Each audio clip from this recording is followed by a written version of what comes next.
আবহমান গ্রাম বাংলার ঐতিহ্য গরুর গাড়ির দৌড় প্রতিযোগিতা।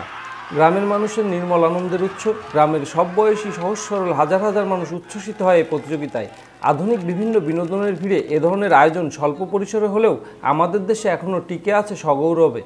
নাম রবিউল। আমি আজ 10-12 বছরে গাড়ি দাউড়ে যেতেছি। গাড়ি দাউড়ে বেড়াই, এই আনন্দ বিষয়। প্রতিযোগিতায় অংশ নেওয়া গরুর গায়ে প্রথমে লাগিয়ে দেওয়া হয় ওঝা বা কবিরাজের মন্ত্র পড়া তেল সিঁদুর। অনেক ওঝা প্রতিযোগিতায় তাদের গরুর গাড়িকে বিজয়ী করতে গরুর গায়ে ছিটিয়ে দেন মন্ত্র পড়া মাটি। কিছু ওঝা গাড়ির চাকা ধুয়ে দেন মন্ত্র পড়া পানি দিয়ে। দৌড় প্রতিযোগিতায় অংশগ্রহণকারীদের রয়েছে ওঝা বা কবিরাজের প্রতি আস্থা। তারা বিশ্বাস করেন তার গরু যত শক্তিশালী হোক আর চালকের যত দক্ষতা থাক, ওঝার কেরামতিতেই প্রতিযোগিতায় প্রথম হবে তাদের গরুর গাড়ি।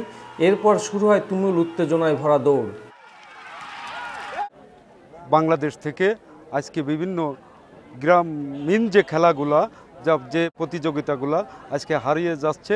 গ্রাম বাংলার ঐতিহ্য সেই হাডুডু, গরুর গাড়ি দাবড়, ঘোড়া দাবড় সহ বিভিন্ন সাংস্কৃতিক বিষয়গুলো হারিয়ে যাচ্ছে। সেগুলো আমরা ধরে রাখার জন্য পাঁচবাড়িয়া গ্রামের আশেপাশের গ্রামের লোকদের নিয়ে আমরা সেই ঐতিহ্যবাহী সেই গরুর গাড়ি দাবড়ের মাধ্যমে সেই ঐতিহ্যকে ধরে রাখার চেষ্টা করছি। প্রতি বছর আমন ধান কাটা শেষে বিভিন্ন গ্রামে আয়োজন করা হয় গরুর গাড়ির দৌড়ের। যশোরের নোয়াপাড়া ইউনিয়নের পাঁচবাড়িয়া গ্রামে 15 সেপ্টেম্বর অনুষ্ঠিত হয় এই প্রতিযোগিতা। প্রতিযোগিতায় বিভিন্ন গ্রাম থেকে আসা 30টি গরুর গাড়ি অংশ নেয়।